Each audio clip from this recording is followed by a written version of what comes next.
is crowdworking for week 13 of 2013, the 4th Wednesday of March. And rather than a specific crowdsourced programme today, there's an article that I found on Mashable that I had to share, and that was Kickstarter, £108 million pledged on games. Holy shit. Over what kind of time period? Or is it just since they've been Since 2009, a staggering 108.52 million has been pledged, both video and desktop. Of that, 90.83 million went towards successful projects. Wow. So, I mean, what's staggering about that is that, you know, you've got the PS3, you've got all these other things, but people have still got an obsession for more. I'd be interested to know what the other metrics of that are. Is it people wanting retro gaming or new gaming consoles, open source? I mean, this is mainly games. I mean, on the purely technology side, 47.99 million has been pledged for projects, and 338 million of that went towards successful technology ventures.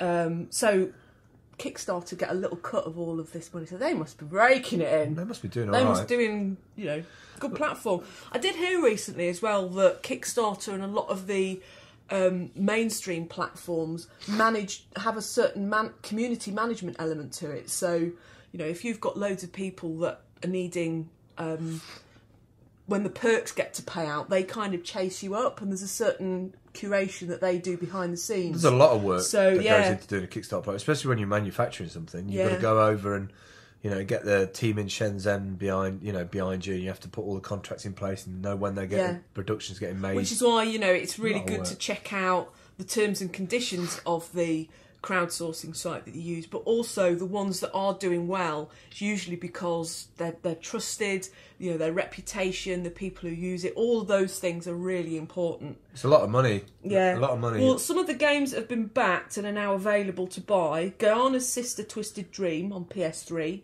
Xbox and 360. There's also retro gaming sensation, something called Organ's Trail on the iOS. Yeah. Faster Than Light on the PC. Major successes, 4 years. Android games controls. So Android console has been developed. The OUYA. Yes, that's games massive. Control. Yeah, that's massive. That's a Kickstarter. Raised a staggering 8.5 million. And was only looking for 950,000. I wonder if anybody will ever sort of acquire Kickstarter. I wonder if any of the big companies could. You know, the Googles and the Apples, but it's not really there. It doesn't really fit them, does it really? No, there's a lot of behind the scenes. I suppose it's integrating.